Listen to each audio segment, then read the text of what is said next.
Hello and welcome to Two Beers Till Takeoff. My name is Phil, and today I'm here with my guest, Mark. Mark is a Canadian guy who spent years traveling across Europe, Asia, and Africa, and now he lives in the US, in California. Crazy! His most recent trip was 3 months in Costa Rica, where he enjoyed watching beach sunsets every night with the entire town, dancing the night away at hidden jungle parties. Today, he's come on to talk about his experiences of climbing climbing to the base camp of Mount Everest and Mount Kilimanjaro. What's going on, Mark? What's up, Phil? Not much, Been man. so long. I know, man. I've been trying to get you for a while. Had to talk to your agent and everything. It How's living in the States? is wonderful. It's very different. It is very surprising. Like moving from Canada, Ontario specifically, to like California. Yeah, I always and I grew up across the border. I grew up like right beside Buffalo, Niagara Falls, basically. And I always thought like America was like basically Canada. That's always been my impression. Has that been your impression? Um, it's like a few deviations away. I find, just little things. People don't hold the door as long.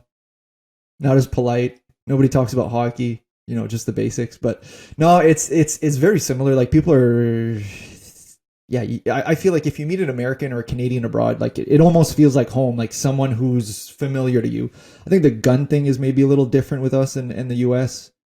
But yeah, largely it's similar. I guess did you ever envision yourself living in the States, or is this just kind of something that you're like holy shit, like I'm in the States now? Yeah, I've always wanted to. For a long time, I wanted to be in California. Yeah. Warm weather. The Canadian winters are tough. Yeah, so Fuck. definitely wanted to be here in California. Have like sun, warm weather, interesting people, a lot going on, major airport. You were just done with shoveling snow. That's what it is, huh? Oh, dude, that's definitely a perk. It's literally like 4 to 6 months of the year. I'm like, why the hell do I live here? You know what I mean? You're walking outside. You got that wind chill factor that's just burning your skin, and you're just like, oh, I can't wait till I get inside. Why do Mm, we? I don't. I listen. I might move to California too. We'll see. See how bad the winter yeah, is. come visit. Yeah, of Yeah, course. the great thing as a Canadian is yeah, pretty strong passport. You just do like the whole snowbird thing. Go to Florida, go to Costa Rica, go wherever you want. You did that recently, I think, right? How long We were were you we in were in South Peru. America? Yeah, we were in Yeah, Peru, which is I. for how long? We were there for 20 days. Yeah. So just Wow. had a bunch of vacation left over from COVID, right? What are you gonna do during COVID? Oh, I'm gonna take a vacation and stay home. Like, nah, man. I'd rather work through. Like, had no interest in doing that. But Mark, listen, I want to get into how I kind of want to set the stage for folks, get to know you a little bit better. So how did you get into traveling? Oh, how did I get into travel? Oof. What was your first trip? Solo one, maybe, or Yeah. with? First solo trip. I was working at Barry. I was on a co-op term. It's like a Canadian internship. Yeah, we didn't Barry is sort of like a smaller town in Ontario. Yeah, at the time, this is like 2012. Yeah, I was working like two jobs, like 80 hours a week. Yeah, mostly of my own. It was like for fun, sort of like these like goals, and I didn't realize that one could overwork themselves. So I'm like overworking myself. Yeah, I was in a new city. I didn't really know anyone. Yeah, I just got like super depressed. Yeah, it's like winter in Barry is like the north of Ontario. So it's like harsh winters. Don't know anyone working 80-hour weeks. I'm like, yeah, 20 years old, something like that. Yeah. And at one point I was like, oh, like I had just broken up with a girlfriend at the time. I was like, oh, like I gotta get out of here. And I'm talking to my boss. I'm like, oh, like, yeah, my boss was really cool, really like hip dude. Yeah. He's like, dude, like, get out of here. Like, go on, just go fly somewhere. Yeah. I think I flew to Vegas, and then I did the same thing a month or two later. I went to Cuba. Yeah, those were my first solo trips. I was like, whoa, like it's so easy to get on a plane and go somewhere. Yeah, I'd say that those like planted the seeds, and then a year or two later, I ended up doing an exchange in France, and that Nice. again, like that was a little different. That opened my eyes to like, oh, there's all these different cultures and cool people all over the world. Yeah, that planted the seed, and then basically it became really clear like how easy it was to travel. It was like zero friction to jump on a plane. Especially when you're in Ontario, right? Because like just coming from the east, there's so many less flights. It's way more expensive. You know, you're not that far. You're a flight away from Toronto, right? So then you're very central, and you can get cheap ass flights. It's where did you go in France? In the north of France, a city called Lille. Okay, nice. And Yeah, I it's know like a Lille. student town. Yeah, yeah. Probably, other people listening, it's like yeah, north of France. It's you could take it's basically one bus basically to Brussels or to uh, to several neighboring provinces. Like you take a train to Paris on the west, or like Brussels, Belgium, where the EU headquarters is, or something like that, Okay. or to we drove one time in a day to Munich for Oktoberfest, or you can Yes. take It's pretty gnarly, a yeah. bus. Yeah, you take a bus to London. You like go up to the north and then hop on a ferry with your bus and then go up there. Yeah, yeah, great location to be sort of like central. Yeah, Yeah, close to all those countries, and I mean I know Lille because one of Canada's the soccer team, one of our best players actually plays at Lille. He's a striker for Lille. He's Jonathan David, so it's a World Cup, right? So we got to stay current. yeah. Yeah, but I guess we should maybe Nice. tell the folks how we kind of met. It was I think it was a pretty interesting story. So Mark and I met in a hostel in Morocco, and the hostel was organizing a tour to go sleep a night in the Sahara Desert. You know, ride dromedaries.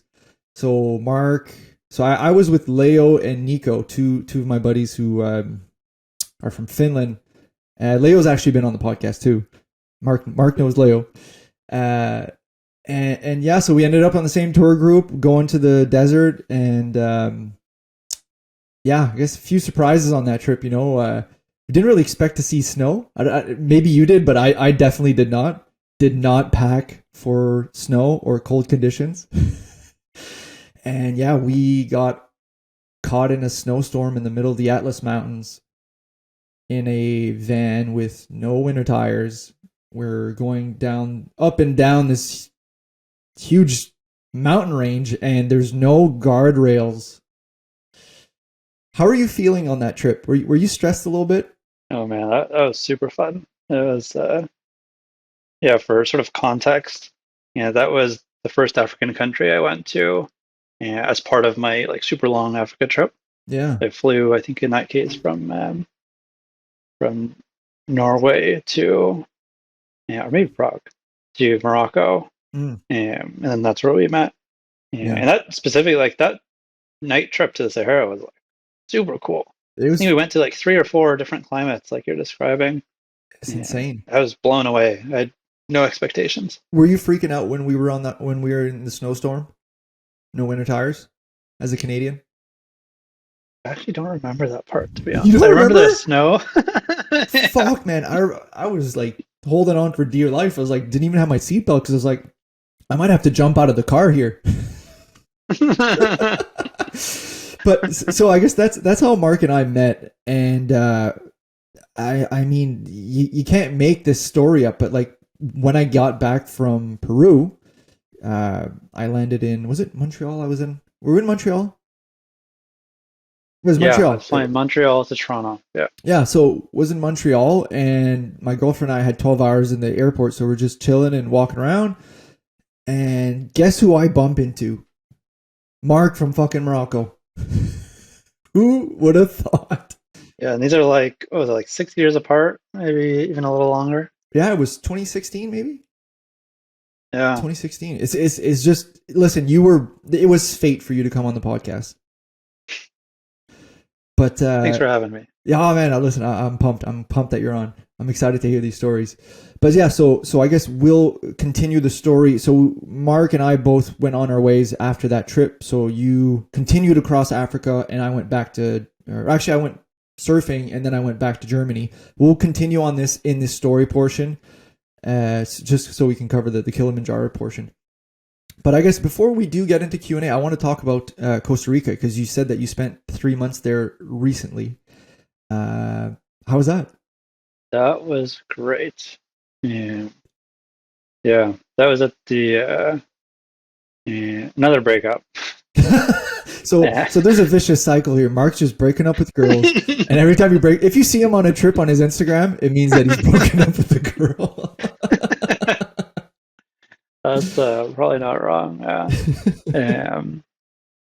Breakup. My breakup was fine, but it's like 4 year long breakup opportunity for me to sort of reset. Yes. And so I was talking to a friend, and he was like, "Oh, let's go away for Christmas."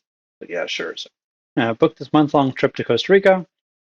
Got there just sort of like, fresh off this breakup, trying to do a little bit of escapism. And got COVID at the end of that. Oh, that's and then cherry on top, right? Yeah. So I couldn't catch my flight back to Toronto, and I was like, well, this is terrible. Oh no, I have to stay in Costa Rica. So I had my work laptop with me, so I ended up working from Costa Rica for another 2 months. Oh, hell yeah, dude. Phenomenal trip. Hell yeah, that's awesome. What were some of your favorite spots when you went there? I spent most of the time in Santa Teresa. Okay. So on the west coast there. Yeah, so there's sort of two major international airports in Costa Rica. There's San Jose in the center. That's the capital. And then there's Liberia in the northwest. I'm looking at the map behind you there. So you can, right over there. It's actually useful. Yeah, absolutely. Yeah. Have to hear the story of all those pins. Yeah. So a couple hours south of Liberia Airport, which is the second major airport, is this place called Santa Teresa. It's mostly foreigners going there to sort of live an expat life. Okay. Yeah. Not a very big they're like party towns, like Tamarindo in the northwest is a party town. You fly into Liberia, you go to Tamarindo, you party, and you fly out. That's like a common thing. It's a Costa Rica. Santa Teresa is yeah, something like that. Minus the casinos. Santa Teresa is really hard to get to. Yeah, so the people who go there and stay there are people who want to be there for a long time. So you get this great community. That was very special about Santa Teresa. Beautiful sunsets, Pacific Coast sunsets, great surfing, and great community. It was a really great place. You went to Costa Rica, right? No, I've never been. Oh. I've never been. My parents have been. They said that they really liked it. It was a great trip, but no, I've never been. The only experience I have, I guess, in the jungle is Peru. Right on, man. Well, listen, let's get to know you a bit further in Q&A. Q&A. All right. So first question: hot or cold? Hot. I mean, obvious reasons, right? Canadian. Beach or mountains? Do people ever answer cold? Yeah, I think we've had a couple. Yeah. Okay, that's nice. Yeah, people in warm climates, Canadians. maybe. Yeah. Second question was beach or mountains, which I know might be a tough question for you, considering you've done a lot of beach and mountains. Yeah. Ew. Depends on the context. I think today here in San Francisco it's a little dark and gloomy, so I'd say beach. Hell yeah. Bus or train? Ooh. Train. Yeah. Cats or dogs? Babies. What? Babies. Neither cats or dogs. Not a pet guy. Top or bottom bunk? Bottom. Hell yeah. Sunrise or sunset? Sunrise and sunset. Oh, both. But if I'm picking one, oof. Mark, you can only pick one, man. These questions are made hard so that, it conflicts people. Get that good stuff out of them. Yeah, that's hard. It's all context dependent. Yeah. Hey. I'm a big fan of sunrises. They're rare. Rare to see a sunrise. They come every day, but it's still rare. Good answer. If you had a superpower, what would it be? Ooh, can I pick more than one? No, unfortunately, only one. Only one. Oof. I think I'd maintain my youth forever. Mark the fountain of youth. If you could have a beer with one person from history, dead or alive, who would it be? And it's a little topical, but we were just chatting about OpenAI and ChatGPT. So maybe the currency of OpenAI, Sam Altman. Okay. Who is he? Um, he's he used to be the head of Y Combinator, which is this little well-known incubator in the valley here. Yeah, Okay. and then he left that. Now he's he was one of the founders of OpenAI, which is this company that does really cool AGI type research. Yeah, so if you heard of like GPT-3, which is that, and all its derivatives. Yeah, he's like a really smart tech guy. So he I guess in that conversation you can kind of get a better sense of where AI is headed. Yeah, I'd probably pick his brain on that What's something you never travel without? passport. Good answer. What is your favorite world attraction? World attraction. Yeah. So it could be a landmark, could be a building, could be scenery, could be anything. The Eiffel Tower is really special, I think. The Eiffel Tower, nice. Yeah, yeah. Paris is built in such a way, like not built very tall, so you can see the Eiffel Tower from a lot of places. As you probably remember, you're probably been there. Yeah, there's just that other one building that's super tall. I forget, it's like a financial building, and then there's the Eiffel Tower, and people just hate that like other building. I forget the name, but it's just it just doesn't fit the city at all, right? It's so awkward. Yeah. Which country has the best cuisine? India. Let's go. Favorite Indian meal? They're all good. They're all. I'm vegetarian, so like all the best vegetarian food is Indian vegetarian food, where you could like order anything and it'll be good from almost anywhere, and it'll be good. Yeah, the spices and big tikka masala guy. Nice. What's your biggest travel pet peeve? When you go somewhere, anytime there's sort of like money in a certain place, there's all these people like trying to make money from the money. So like, yeah, the concrete example is like landing in a new sort of touristy city, and then there's like this industry of extracting money from tourists, basically. Yeah. It's very sad to me to go to places and to have people, obviously, foreigner, lots of money in the country I come from. Want to like support the economies that I go to.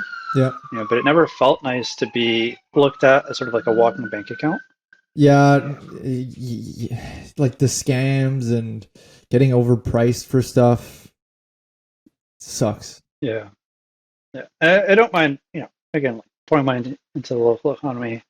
But it's not a nice feeling when people come up to you and they're just like, there's a limit. There's a limit to being taken advantage of, right? Yeah, there's like value exchange, and then there's like being taken advantage of. Value exchange, good. Taking advantage of. Exactly. What is your best travel hack? Cool. Quit your job. Quit your job. If you get dumped, or break up with a girl, just get the road. Yeah, I think especially if you're young, it's a lot cheaper to travel if you do it in large blocks of time. Like for me, I went to Asia and Africa over 6 to 9 months. And the most expensive thing, two travel hacks. One, do it for a long time, such that you can fly in once and travel by bus, for example. That's really cheap. And two, be okay living and traveling cheaply, such that you're like living in hostels if you're young, or eating out at grocery stores, while at the same time spending money where it makes sense to get an experience, like going to eating some local food, for example. That's worth the money. Flights are, as a young person, you really just got to get to the place. Yeah, and like you said, I think that's a really good point of like pooling your money or being cautious with your money, and then using the money where it kind of benefits you the most, right? In those tours or like those experiences that you're really looking to do, instead of having, you know, like a swanky hotel room, get a hostel so that you can therefore afford more experiences. Yeah, exactly. It's like optimized for experiences, not for like a fancy bed.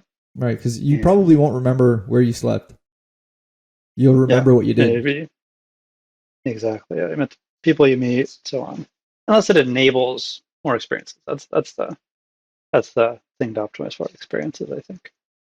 What's the most underrated country? I think people don't talk about China enough. It's a Oh, really sweet. great Let's place talk to about visit. China. Yeah, China is really cool. At least when I went in 2015 as a tourist, sort of the major cities mostly. So where did you go? Yeah, Shanghai, Beijing? yeah. I landed in Shanghai and then did kind of like a circle. Yeah, south to a couple cities and then to Hong Kong, Macau, and, and Shenzhen, which is like a manufacturing hub. Then northwest to Xi'an, Chengdu, and then east to Beijing. So it's really like a little circle. Nice. And yeah, the food was good. Yeah, What's that was an what's interesting place in that the people saw me as like dark skinned. So that stood out, which was surprising to me in some of the less major cities. yeah? What's the party scene like in China? I didn't party to be honest, but I met some I just people mean and they like, is there were like a good bar scene? Like, is there like, you know, places to go out at night? yeah. I think there is. I didn't spend much time there, but I do remember that a common thing was like these little tables you can go to outside of restaurants. And you go and they'd bring you like, you know, I don't know, like some fried chicken and beer. And you Oh could yeah, just order as many beers as you want, sit on the street there. And that was a little interesting and different. that sounds like a good time. I could fuck with some fried chicken and some beers. I think it has its own name, fried chicken and beer. And I think Korea has a Oh yeah. name for fried chicken and beer. I can't remember the name. Where's Jaehoon when you need him? Yeah. Where were you the most scared on your travels? A couple times definitely felt some fear. For example, yeah, I think it was in South Africa. A lot of people don't know, but one of the most dangerous animals in Africa is the hippopotamus. Yes. Um, and they're like vegetarians, but they even though they're short stubby legs, they run super fast and they can just like chop really hard.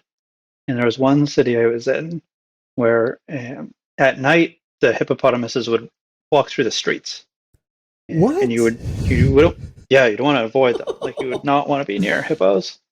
And that's an example of Jesus being Christ. very So like was this like a small village or? yeah, it was just like yeah, I don't even remember the city. I just remember that yeah, yeah, we were warned like hippopotamus go through the streets here, and it's like near water. Holy shit! So does that mean As an that your example. your where you experienced the least friendly locals was the hippos in South Africa? They're the original locals there. Yeah, man, that's insane. Could you imagine you come back home from a night at the bar and you're just like staring down a fucking hippo? Like, dude, can I just get by you there? I'm just trying to get home. Holy shit.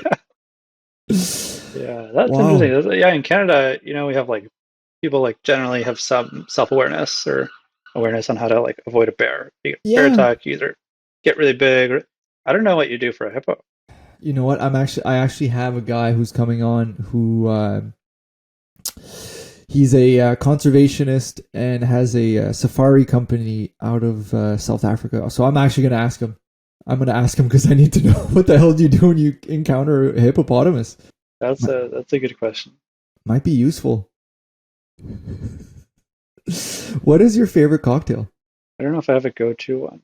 But I went to a bar recently in Austin, Texas, and every single drink they made was really cool.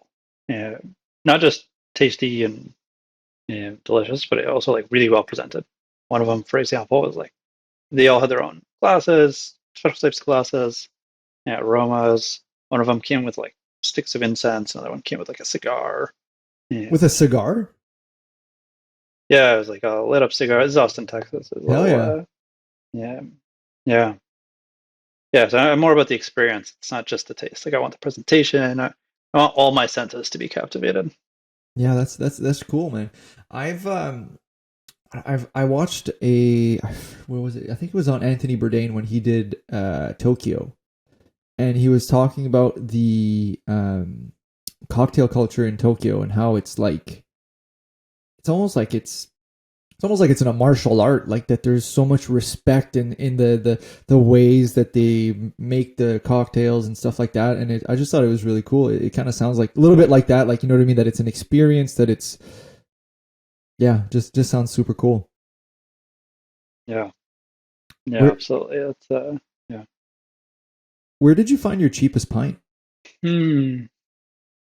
Not I remember Canada. Thailand had a lot of yeah, not Canada, down the States. Yeah. I remember Thailand having really cheap beer. What do they called I can't remember there's a Chang. famous, yeah, the Changs. Yeah, Yeah. that's how you know you've encountered a real traveler, when they have a Chang beer shirt, right? Been to There's Thailand, mate. yeah, there are definitely those like sort of tropes of travel where you have like, for example, that Thailand shirt, like sort of a sort of tank top with like a colorful elephant or whatever in the middle. One of those, or the time when I was traveling 2015. Yeah, the other common one was the those like fun baggy pants. They're like sort of like loose fitting. And yeah, it was fun to like come back to Canada, US, whatever. Like see people wearing them, and you like you both know, and you talk like, yeah, you look like a traveler. You're a backpacker. Like, yeah, you have that little bond there. Yeah. Do you remember how much you paid for your beer? This is one of the questions I guess I'm most passionate about. Uh, on the order of $1 or two Wow. My at a cheapest bar. my Yeah, cheapest I've encountered was on an island in Colombia called San Andreas. 67 cents for a Colombian club, I think it's called. 67 cents. I literally had to take a picture. I was losing my shit. 67 cents. That's wild. Yeah. Where in the world is your favorite bar and why? I don't know if I have a very specific bar. I'm not a big drinker, but generally when I was traveling, I really appreciated all the hostel bars. Mm, The best hostels were the ones that built a sense of community. In one way, a lot of them did that and made it profitable for themselves is by having little events and hostel bars. You go there, 6, 7 p.m., go to the kitchen, go to the bar, meet some people. yeah. And what better So I way to put break it, down the barriers, right, when you're looking to meet new people? yeah, especially, a lot of people you meet, sort of as an English speaker, um, uh, a lot of people from other countries also happen to speak English. It seems to be a little bit of an international language. But some people are a little shy about their English proficiency. But after a beer or two, like no one cares. Yeah. Exactly. Especially when you're solo traveling, I think that's definitely something that I look for when I'm by myself, because you just know you're going to make buddies, and you're going to find somebody that you're going to hang out with. Absolutely. Yeah. Someone to travel with, do a little climbing, that sort of thing. I got to talk about the hostel where we met at. They didn't have a bar on site, but I don't know if you remember that first night. I think it was our first night. We walked in. I think Leia was already there, but I walked into this place and I was like, "Holy shit!" Like, people are drinking. There's fucking hash going around. I'm like, "Holy shit!" Like, I did not expect like a Moroccan hostel to be like this. But it was a great like first night. It was. I felt like a lot of those people that were at the hostel were just like super fun, and that's definitely one of the memorable hostel experiences. I remember freezing my ass off though. Do you remember at night, because it was like open air? Yeah. That was really cool. Morocco really special in that way for other people listening. These hostels in Morocco, I think even just the houses in Morocco, they're all like, you can imagine like a square where the building is built up and then the center is, like you were saying, like open air. It just Yeah, looks up to the sky. Yeah. Yeah, I do remember that night. It was like we were all sitting on the little sort of patio bench. yeah, Um, yeah. And then I remember it was multiple levels. So you could like go to the second floor and sort of look down. And they had little cool spots in all the corners. Yeah. I don't know if I don't remember if you were with us when we went to go get booze. I don't know if it was the next night. No, I don't even think it was the next night, but we went to go get booze, and man, it was so weird. Did you buy booze when you're in Morocco? I feel like I remember us going out to find some beers. It's like Yeah, I a don't remember grocery any details store, of and it. then you go and take this side door, and then you go down some steps, and it's like looking a little grungy, and then you like open this door, and you're like, oh shit, it's like looks like a very commercialized, very Western type store with like every single fucking booze that you can imagine. Oh, yeah, I don't remember that. That's interesting. So Morocco, I guess I totally forget or like, but it sounds like, is it alcohol prohibited? It is. Well, it's well, I mean, Morocco I think is like kind of Muslim light, you could say, right? They're a lot more lax with certain things. I remember, I forget the guy's name that worked at the hostel, but I remember him telling me you can buy Same. alcohol. Usain, there you go. Oh, I actually fuck, Yeah, I have him on Facebook. yeah.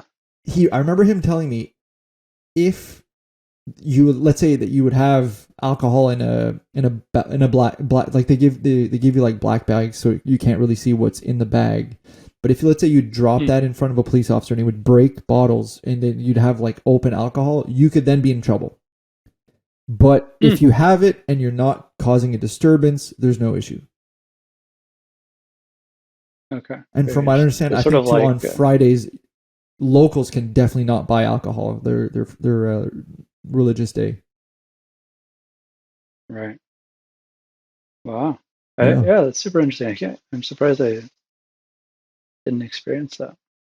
Yeah, it is pretty weird. But anyways, let's move on to top five. Top 5. All right, welcome to top five. Mark, for those who don't know, is a bit of a wise man. He's done a lot of travel, and he's a philosophical thinker. That's a tough word for a French speaker. And on today's top five, he will be sharing 5 things he learned from traveling. So, Mark, can you start us at number 5 and bring us up to number 1? Yeah, something neat was once you traveled for a while, you sort of like have a sort of like bond with other people who've traveled for a while. Yeah, and I noticed this because as I was moving around a bunch in other cities in Canada and California, where I'm at now, I'd meet people and we'd click, and then later we'd find out, oh, we both traveled for multiple years. Yeah, which is really It's funny interesting. I how don't know if it's like that plays out, eh? yeah, I don't know if it's like this open-mindedness or yeah, it's like aversion to It's kind of like that. It's almost like that personality that you need to have when you're in a hostel, right? To flourish. exactly, yeah. Yeah, can't be closed-minded. You gotta be open to having conversations, not judgy. Yeah, And it's almost like those same type of people have been through those challenges, and it's almost like that their view of life is like a full 360. You know what I mean? When you gave an example of living in Barrie. You know, if you're living in Barrie your entire life and you never leave, you know, you maybe go to Toronto on go see the Maple Leafs one night, whatever. You know what I mean? Your view of the world is very closed off, right? So you kind of that's maybe why we click with those people. right. Even before knowing that I've actually traveled or anything like that. Yeah, I met a few people that were like, I'll only date people who've traveled a bunch. And I don't think it's because they What's your traveled a bunch. type? I think it was just, what's your type? Yeah, it's only people that travel. And I guess Great how's that filter. working out for them? Yeah, I think good. Yeah, I didn't follow up, but I think you get a lot of like stuff for free when you date people who travel, just like open-mindedness, fun, yeah, and so on. Like, where's your ideal first date? Oh, the airport.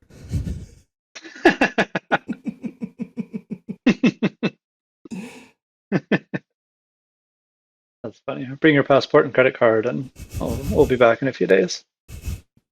Yeah.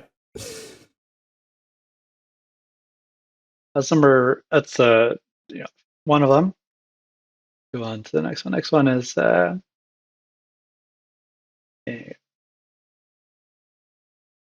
think generally it's really valuable to be in very immersive experiences.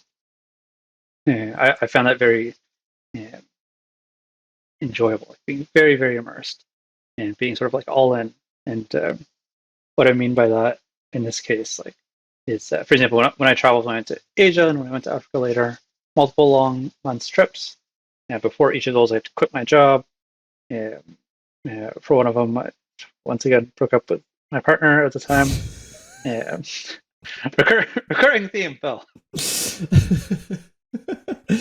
The serial breakupper. I don't know if there's a more catchy name, but that has to be like a. I don't know if this is like a documentary like this. I'd watch it.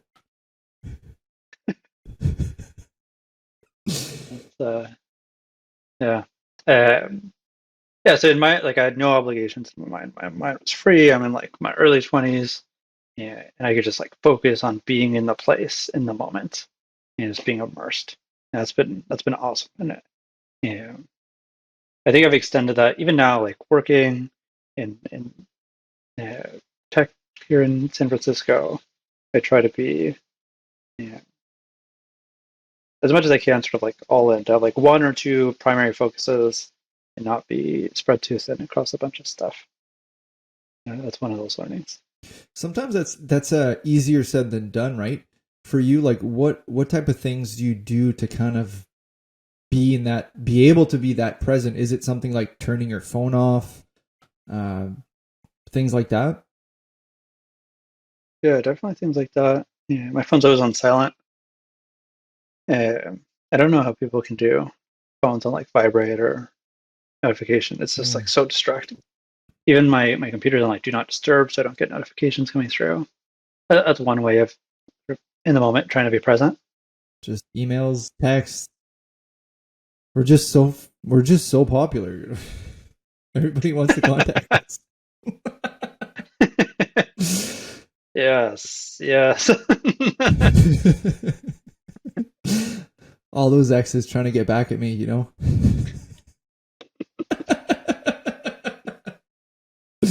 I wanted to go to Costa Rica too. Have you ever actually traveled with a partner?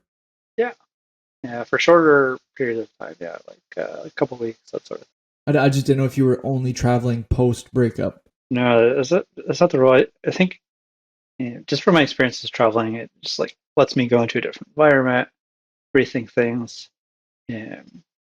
So yeah, definitely.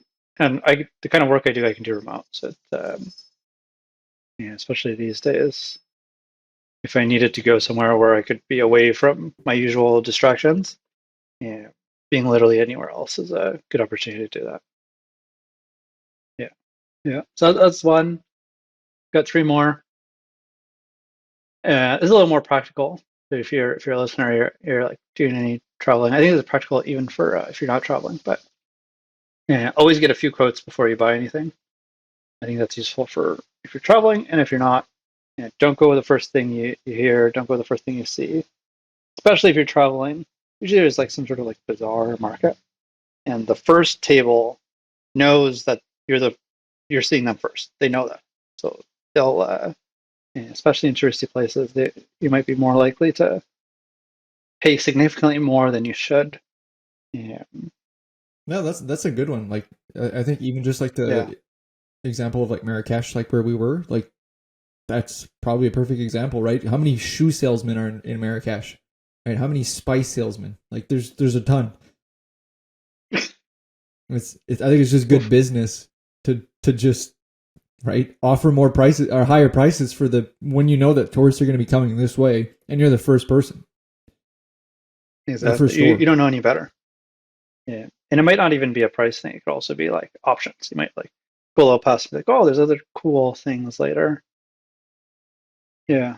Yeah, they've gotten older and uh, sort of, yeah. When I was first traveling, I was like right out of school. I had no money, but now I sort of see it like, oh, like I don't mind spending a bit more, even if that's not the price, just because again, like pouring money in a local economy. But yeah, yeah, I think I'd rather do that consciously than unconsciously. Like, oh, the price is, $10. I'll pay 15. I don't care. Yeah, versus Exactly. like, oh, the price is actually 5, and someone's trying to make me pay 200. Yeah, and I'm Which just, happens. yeah, definitely, yeah. Oh, the worst. If you're a traveler and you hear someone trying to sell you something and be like, "What do you want to pay?" Oh, run! Don't Free. go to that guy. Yeah.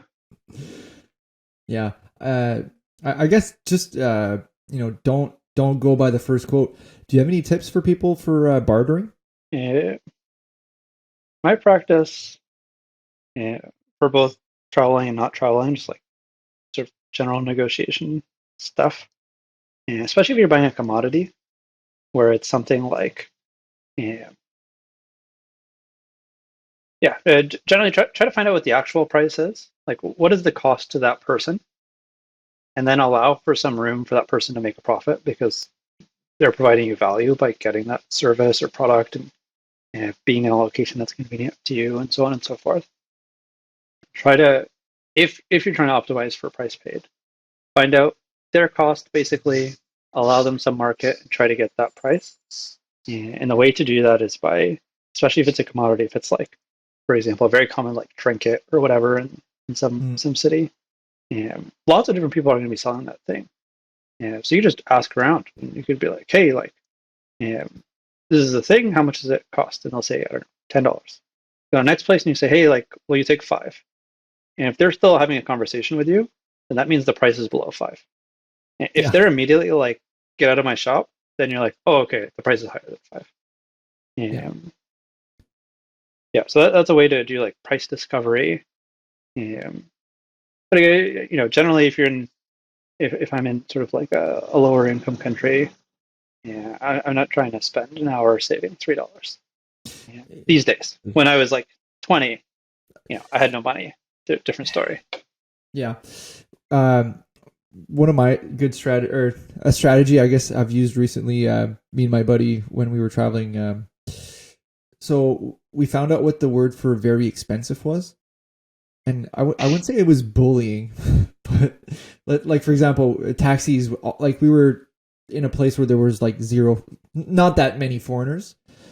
And so what we would do is say they'd give us the price. For example, taxi came and like we had gotten cheaper taxis with locals. And once it came to us, we like, okay, like, dude, that's way more than what we've gotten before. And it's a shorter trip, like seriously. So what we would do is we would rehearse saying, that is very expensive in Spanish. So muy caro. So I would say it, my buddy would say it, I would say it. We kept saying it until until the guy was just like, he was just kind of like, oh shit, like yeah. And then he'd slash the price in half. So he'd be like, oh, that's 50 soles. Be like, oh, muy caro, muy caro, muy caro, muy caro. He'd be like, 20. They'd be like, yeah, okay. And it worked. Wow. Yeah, taxis are. Yeah, I think in every country I've been to, almost every country I've been to, even my own, like Canada, yeah, airport taxis are notorious for ripping people off. Dude. Yeah. I remember even this landing back in Toronto, I like called an Uber and he was like, oh, calling an Uber, things are going to be fine. The price is there. This Uber took me out of the airport into a gas station. They canceled the trip. And then they're like, hey, like, actually, for me to get you where you want to go, it's this price. What I a was like, prick. dude, like, yeah, like, I know where I am. I can figure things out on my own. Like, this is not the way to behave, especially in anywhere really. But Yeah, like, and especially the Toronto airport. I mean, in these times, we had an experience of going through there when we were just coming back from Colombia. Turned out to also have COVID at that time, not knowing. And land, our flight gets canceled as soon as we landed in Toronto, with like 3 other huge flights. So we get our luggage, leave the airport to try to get a taxi to then go to our hotel, which, man, finding a hotel when there's a bunch of flights that are canceled is insane. The only one that I could find had a jacuzzi. It was like $400. Wow. Anyways, so get out of the Toronto airport, get out of Pearson, and you know how, I guess, from like the departure side to the arrival side, like there's like it's a pretty far distance, right? The line was longer than that for a taxi. So I was like, holy shit, I guess we should probably get an Uber. And Uber, in that case, like I didn't have a bad experience like you. It saved our ass because within 20 minutes, there was an Uber there. But man, like, plus having COVID, plus having traveled all day, you know what I mean? It's just a plus, and it just snowballs into fucking, yeah, anyways. Sorry, continue. Yeah. No worries, yeah. And definitely as a traveler, like, you get off a plane after like a 6-hour flight, 10-hour flight, 14 hours of travel door to door, and you're just like, oh, like I don't want to feel like I'm not in the right headspace to be like my best self. Yeah, it's definitely. I think it's a very predatory practice by some. Not all taxis are like that, obviously. Uber's definitely helped a lot. Yeah. But, yeah, not a fan of people getting taken advantage of like that. That's very different from. It's not Canadian. It's not nice. Local economy. Definitely not Canadian, yeah. Yeah, I found this to be true. Is also like common advice that you hear in a lot of places. But people are really friendly if you're friendly first. Yeah, yeah, it's true for travelers. That's true for locals. And I definitely found that if I would walk down the street and I'd be in a good mood and I'd be smiling at people, I'd always smile back. Yeah. And I've had a lot of interesting conversations with people. Yeah. Yeah, I remember I was in a city in the north of India, and there was a really interesting looking guy in like some shop. And I was like, I'm gonna go talk to that guy. So I just want to like hear his story. He was like dressed really interestingly. Just went in, like said hey, started a conversation, learned about him. I think we had like a 2-hour chat and ended up being Facebook friends. Nice. Yeah. That's very different from when I first started traveling, where like I was sort of defensive, closed, a little scared of other people. Like, oh, who's gonna, take Everybody's advantage of trying me? to rob me. Yeah. Then in those cases, I had a much worse experience. Like people obviously aren't going to be friendly to the guy who's like, closed and being protective. Yeah. The same is true here. I think like moving to a new city, still the case. Like people are friendly if you're friendly first. Yeah, absolutely. That's a really good one. Yeah. Top one, or like the last one here. Everything is easier after you get started. Sometimes when you're starting something, whether it's like wanting to go to a new country or travel for a long period of time or something like that, I always found that just get started. And like if you want to, for me, it was like, oh, I want to travel across Africa. And instead of like spending months planning, like, oh, where am I going to go and this and the sort of thing, like, what about visas? It was just like, what's the first country I can get to? And then I'll figure out the next country after that. And then I'd go there and I'd be like, okay, what's next? And what's next? Mark, you know what? I think that's a really good tip. And I also think that that's a great segue to start into our next segment, which is story time. So let's get into story.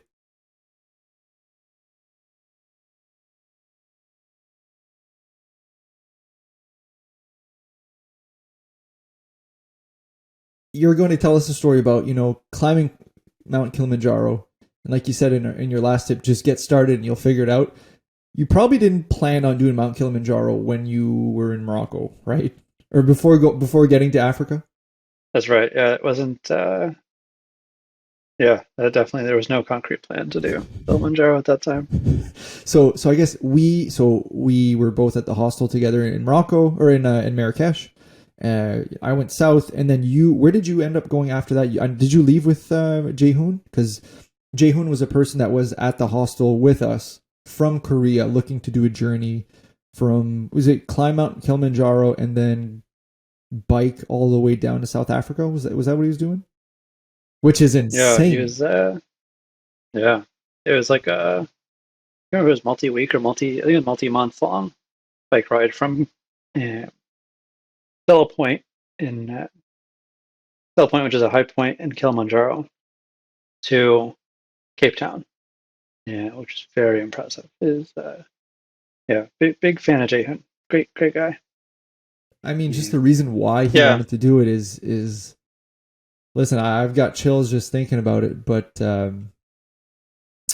yeah, his I mean, I love the video that he did describing, the situation, that there's, I guess, just talking about the situation in South Korea about around suicide, that it's a very, I don't know what the correct word is. It's like that there's, like it's not well received, or it's like how would you describe it's, yeah. To start, I'd say it's very prevalent. I think at the time, South Korea had either the highest or one of the highest suicide rates uh, uh, per capita in the world. We can fact check that, but yeah, some really high number, some really high rate of suicides, and yeah, yeah, it's quite sad. So Jaehyun was, yeah, personally affected someone in his life.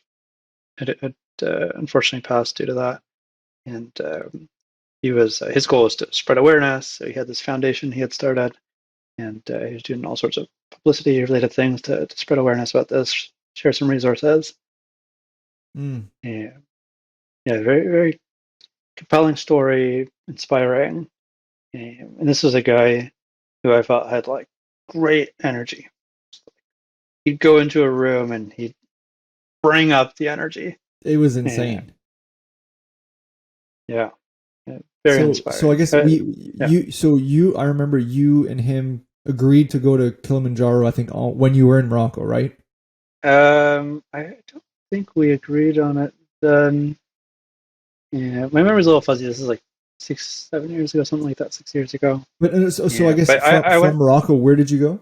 Yeah, so from Morocco, I went to Cape Town, and then I spent 2 months in South Africa. Flew to Madagascar, and I went to Kenya. Yeah. And then from Kenya, I was like, oh, like I want to go to Kilimanjaro. Yeah, Was yeah. that a So bit of a I daunting didn't. thing? It's it's one of the largest mountains in the world, and I mean, at that point, you probably hadn't like trained for it, or were like mentally ready, or had the gear. I can just Yeah, imagine that I must have been a had. mind fuck. Yeah, certainly. Like I had no gear. I was not in shape. Um, yeah, I was spending a lot of times in like places at like zero altitude. Yeah, so if you've done any sort of trekking on in high altitudes, like you went to Machu Picchu, like like Yeah. yeah, yeah, you've got to acclimatize. The biggest risk is like hypoxia or low oxygen. Yeah, yeah, I didn't know anything, but after having done all these travels, I was just like, well, I just got to get to the base of the mountain and then I'll figure it out. Yeah. And I think I saw a Facebook post or some version of something like a Facebook post, or maybe I had remembered that Jaehyun was doing it too. So I reached out to him, if I recall correctly, on Facebook, and I was like, hey, like I'm going to be doing it too. Yeah. And he got back to me. We were chatting a bit, and he was like, "Oh, like actually, like I'm doing it with my foundation, and we need someone to take videos. Would you mind being the guy to take videos?" And I was like, "Sure, that sounds great." Yeah. Then I had someone to do it with, and they already had some planning. He was doing it with. Yeah, he had someone he was working with who was helping organize a bunch of stuff, and he put me in contact with her, and she was helping me a bit. Yeah. Yeah, another case of like just sort of figured it out once we got there. So I guess, can you tell the people how long, if you're looking to do the Kilimanjaro hike, how many days does it take to go up and down? Sure, yeah, I guess it depends on your fitness and so on and so forth. Yeah, I think you can do it in a day if you are extremely fit and you have enough money to pay for. Yeah, like it's possible to do in a day. I think you could just like run up and run down. I think like if you look up the world record, it's like you could that those kinds of people do it in a day. Sure. But if How you're long did it take sort you? of um, so I'll give some background quickly. So Kilimanjaro, it's like a national park in Tanzania. And you have to get a permit, and you also have to hire guides. And so that comes with a cost, obviously. And then there's like scenery and so on. See, and the shortest amount of time, sort of like in the common routes, if you look up trips and routes and guides and all that, the routes are roughly between 5 and 9 days.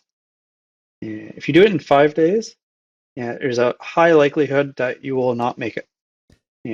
That you will go through, and then you'll have altitude sickness, and they'll have to literally run you down. It's nearly So 6,000 more meters. common. That's insane. Yeah, I think it's like 5,800 meters, something like that. Yeah, yeah. The biggest challenge I think is the altitude. I think if you do it in 7 days, it's a little more likely it's far more likely than 5 days that you'll be all right. You have time to acclimatize. I think Jaehoon and I did it in 8 or 9 days, something like that. We took a longer route, more scenic. Yeah, more of a guarantee that we'd make it to the top there. Yeah. What was like a normal day? Like how many hours were you hiking for? I think it was a long time ago, again, 2016, but I think it was something like half a day, maybe like 4 hours of trekking. Then we'd stop and rest, something like that, if I recall correctly. So it probably was good I for, could be like off. you were saying, like for the altitude and stuff like that. It's probably very good doing it slower to minimize the risk of getting the altitude sickness. Yeah, you generally want time to acclimatize. The main difference, there's a bunch of routes. If you like Google Kilimanjaro routes, the mountain is sort of like this, and you can go up, which is sort of straight, or you can drive sort of to the end over here and then do like a longer route. So this way, for example, it's a longer distance and more scenic. So maybe the rate at which you're trekking or climbing is the same, but the rate of ascent is lower because maybe like, does that make sense? Yeah. Like you're going up, but just not as steep on a. It's not as you're not climbing up a rock basically. Yeah, exactly. Yeah. Like a cliff. For a viewer, exactly. For a viewer thinking about doing this, I think that's what you want to look at. It's like, how much money do you have? How much time do you have? How much sort of guarantee of success do you want to make it to the top? And keep in mind, again, like hardest thing, altitude, oxygen. I think you can just get meds for that. It's like pharmaceutical drugs you can get to like reduce the risk of altitude sickness. But you obviously didn't have that, right? No, I didn't do that. Foolishly. I should have. Like a tough guy. But Mark, so for you, I guess on a scale of 1 to 10, for you, how hard was it to climb Mount Kilimanjaro? It was definitely hard for me. It was also really fun to go with Jaehoon, who is he had been prepping for a long period of time to do this. He was cycling from Tanzania, South Africa. It's a long trip. He was like training all the time. He was generally a very fit person, and I was just like this like backpacker who hadn't gone to the gym in years and just sort of like skinny and weak. So it was really fun to see that dichotomy of like really fit dude and me. Did he like carry you in some parts? At one point, I got altitude sickness, and I was like, "Oh fuck! Like I'm gonna die." Like I have a video of me just sitting there like this, like actually like it's at night, and Jaehoon's talking to me. He's like, "Dude, like how you doing?" And I'm like, I remember my head just like pounding, and I was like, "Oh, I gotta wear sunglasses." This is dead of night. There's like just like tiny bits of light were like too much for me. So he's like, "Oh man, you don't look too good." And so he went to a bunch of other tents and found some of those pills for me. And one of our guides like put an oxygen monitor on my finger. So I was not doing well. He was doing well. Yeah, he's a machine, man. Like that guy was. What an inspiration. Absolutely. Yeah. So was there any I guess highlights from that trip that you're like, holy shit, I can't believe that happened, or? Yeah, I think just going with Jaehoon was very special. Yeah.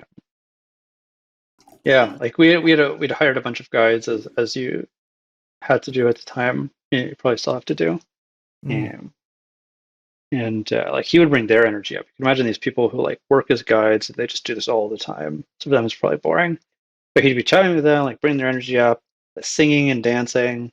You know, there's a video of us doing, you know, like the song and dance underneath the peak of Kilimanjaro. Yeah, What a legend. yeah, the whole, yeah, yeah, that was memorable. But I think like it's like he made that trip special. Nice. And so I guess, getting your feet wet with Kilimanjaro, did that prepare you for then Mount Everest or going up to Mount Everest base camp? Yeah, I think yeah, a quick sort of sidebar. Yeah, I think there's a misconception for like climbing Kilimanjaro. It's not exactly a climb. Like you don't get like climb equipment. You do need like warm gear, but it is more of a trek. And then the final ascent is a little sort of steep and cold and low oxygen, but you don't need any special equipment. Okay. This is different from like um, if you're like climbing K2 or Annapurna, you need like a lot of special gear and training. So doing a Kilimanjaro trek is very much just like a long walk in low oxygen. Yeah. Everest Base Camp, sort of the same. Long walk, low oxygen. Yeah. Yeah. You watch like 14 Peaks on Netflix. I haven't, but I've heard that it's a sick show. Oh, it's such a good documentary. And about this guy who like climbed 14 for other people who've climbed. He climbed the 14 highest peaks in the world in 7 months. Yeah, that guy's like actually climbing. Was it Jaehoon? Might have been. Yeah, that I came down from that climb, and I remember I emailed my brother at the time. I was like, which "Hey, climb? sort of the Kilimanjaro one. Yeah, Felt more of a trek, but I climbed. it's a mountain. I guess you're going up. Oh no, I summited a mountain. That's the word I use. Summited a mountain. Yeah. And with my brother, I was like, here are the next 12 things I want to do, and it was like go to the Amazon and go to Everest Base Camp and go on the Trans-Siberian Railway. All these sort of like audacious things. Yeah, I definitely felt, to your point, like much more prepared to experience an Everest Base Camp trek after that. That was basically the next thing I did. And so when did you do that hike?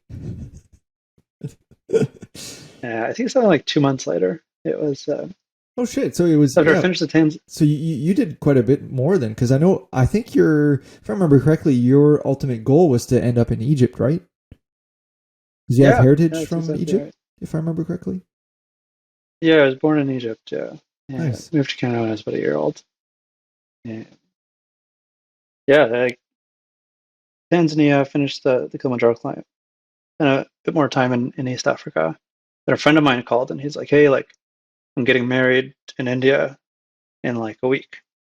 And I was like, "Oh, yeah." He's a Canadian buddy of mine, and I was like, "Oh, like I'll be there." Yeah. So a few days later, I hopped on a plane to India, went to his wedding, really, really phenomenal wedding. And then I went north to the Himalayas in India to start, and then booked a flight to Kathmandu in Nepal.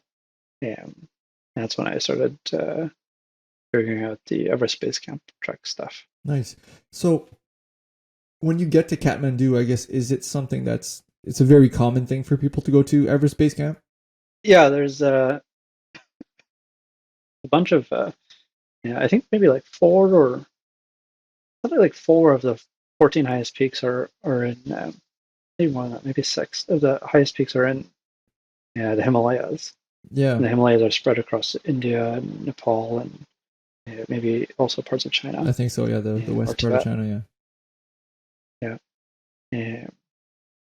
Yeah, so you go and like common touristy things are like, oh, like do an Annapurna circuit trek or like a K2 trek or like an Everest Base Camp trek.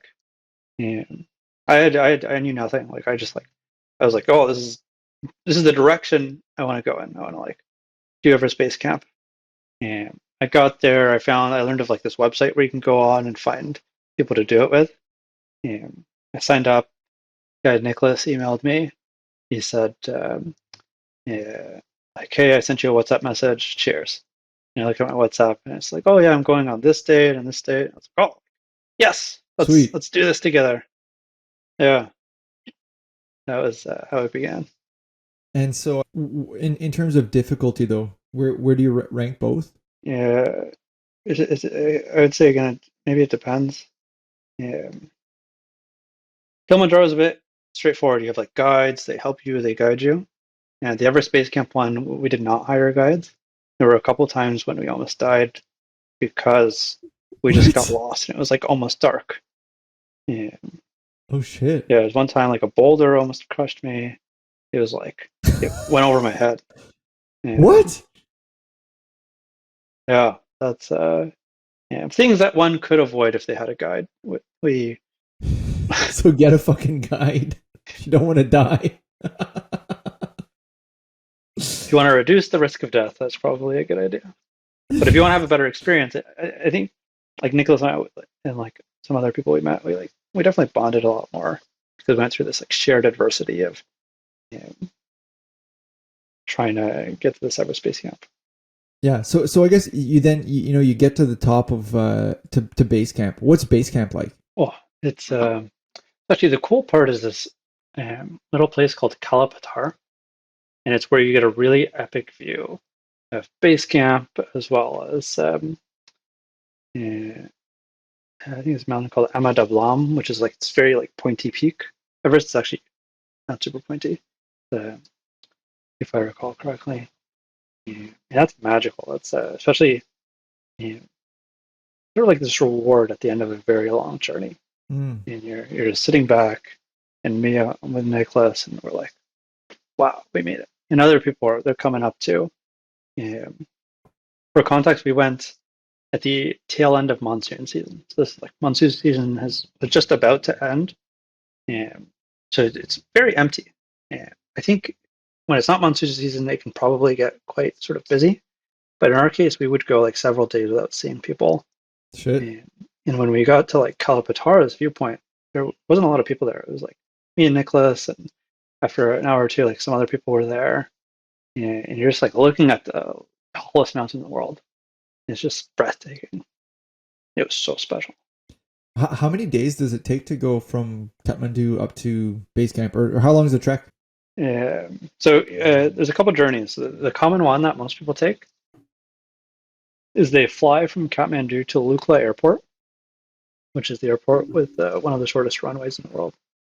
So they get into Lukla Airport, and then they acclimatize. They go from Lukla to a place called Namche Bazaar, which is sort of like the first sort of like little, I don't know if you'd call it a town. It's sort of like this tiny little place where some people live, and there are some hotels. And they acclimatize there, and then they go to base camp, and then they might come back. They go to Lukla Airport and fly out. And I think the record, I don't know what the record is, but we'd heard of people who like just did it in a day. Again, these are like people that are Not human. they're not here. They spend time at high altitudes. They're very fit, and they to avoid they just run and run back like that sort of thing. Yeah. And it could be wrong with the time, but it's on the order of like something ridiculous of like, oh, they didn't stop at all. Yeah. Yeah, so you could do that, but the usual, I don't know what the usual thing is actually, because we Nick and I we had lots of time. We just sort of figured it out on our own. Yeah, we did it. So we didn't fly in. So we went from Kathmandu. We took a local bus as far east as you can before the roads end. There's a little local village there. No real hotel, nothing like that. It's really just like local people. I think that one is used for a lot of the porters, the people who like carry supplies up and down the mountain. They don't do that by car, obviously. They like literally carry these giant. Um, I don't know. It's not really a backpack. It's really just like a pack. These giant like 200 kilo type packs on their back, something like that. Can you imagine how fucking strong their legs are? Oh, dude, it's wild. They just like In imagine high how much you have to altitude? eat. They just like eat a ton. Yeah. Fuck. Yeah. Yeah. So we started there, and then we went from there to over a couple of days to basically Namche Bazaar. It's actually Namche Bazaar. Then to Everest Base Camp. Then we went down and crossed this mountain pass called Chola Pass, and went to a place called Gokyo-ri, and then back down to Lukla Airport where we flew back to Kathmandu. That whole thing was something like something like 21 days. 21 days. Holy shit. Yeah. So Yeah. But you don't need to do all that. no, okay. No, I know, but yeah, that's still crazy. So, you finish your trek, you get to the base camp. What is that feeling like? What are you seeing? What does Everest Base Camp look like? To be honest, I didn't actually go to Everest Base Camp. I cheated a little bit. So there's so you get to one point. It's called Gorak Shep. That's sort of like the last sort of like place where you can stay. And then you can go to Kalapatar where there's a really nice view, or you can go to base camp, which is just like there's nothing there. It's just people like getting you ready might to go see up? some. Yeah, and I don't think there's no one there at the time. So like there's nothing really. It's just like you might see some. Yeah, I remember because Nicholas went there one day and came back, and he was like, yeah, like it was sort of hard to tell where to go, and yeah, there's a bunch of crevices, and yeah, you get there and there's really nothing. Like it was just like old stuff from a previous camp. Mm. Yeah, we just came back. The actual view, from my understanding, is the one from Kalapatar. Yeah, so it's sort of like you go a little bit north to Kalapatar from Gorak Shep, or you can go like around to do Everest Base Camp. But either way, there's nothing really to do there or see. It's just the whole thing is views. The whole time you're sort of seeing Everest, Ramada Blam, or Wow. whatever super high mountain. Did you encounter anybody that was climbing Mount Everest? No. There's a very limited window of time when you can do that. And I don't think the tail end of that was definitely not the time when people would have been climbing Everest. And yeah, my understanding is that there's there's a very narrow window of time. And a lot of the serious climbers, they take a helicopter out to where they have to start. Oh shit. And then they go. Yeah. Probably avoid all the 20 or the 10 days or whatever it takes to get up there. Yeah, it's just like wasted energy. Yeah, man, that's pretty nuts. Like, it's definitely a place that I've never really. I guess before going to Peru, I'd never really done any mountain trekking stuff like that. Just kind of getting my feet wet in it initial. Like we did like Humante Lake, we did Machu Picchu, we did the beginning of the Salcante trek. Going up to, I think the highest point we went up to was 4,000, maybe 800 meters. So like still people experiencing altitude sickness, but it's definitely intriguing, and I think you've definitely demystified Kilimanjaro and base camp, Everest Base Camp for me, because I think what I kind of think of those places, when I think of those places, I think of, holy shit, it's like one of the craziest things, you know what I mean? You have to climb and fucking like tie me off and go up a rope, and you know what I mean? That's what you expect, because you just hear of, it's one of the biggest mountains in the world, therefore it's going to be super intense. Super glad you came on, because now I feel like I can go to Tanzania not having worked out a day in my life and make it a base camp. And you know what? If I don't want to go down, I might just say, listen, guys, I have altitude sickness. Bring me down like a diva. Like a diva. And Everest Base Camp, you gave great advice. I think, 100% get a tour guide unless you want to potentially die, and then come on a podcast and talk about a time where you almost got hit by a massive boulder in the face. That's the way to do it. Yeah. Thank you so much for coming on. This was great to catch up with you. It just seems like Leo, Nico, and I, all the other boys that were with you and Jehoon at the Morocco hostel. It was we kind of just saw through Facebook what kind of happened. So we didn't really get to fill the gaps of what happened with you two. So it's really good for you to have come on and to have told us about that. It's really awesome. So thanks a lot for coming on. Absolutely. Yeah, great catching up with you, Phil. All right, buddy. Cheers. We'll talk to you later. Thank you for listening to Two Beers Till Takeoff. Do you want free additional content or just to stay connected with the show? Then give us a follow on our social media platform. That means TikTok, Instagram, Facebook, all of them. Are you in need of podcast production services, video editing, or anything in between? Then look no further than Strut Sound Productions, the official producer of the Two Beers Till Takeoff podcast. Music produced by Alex Gagné. Check out his work in our show notes. Voiceover done by Viking Leo K. See you next week on Two Beers Till Takeoff.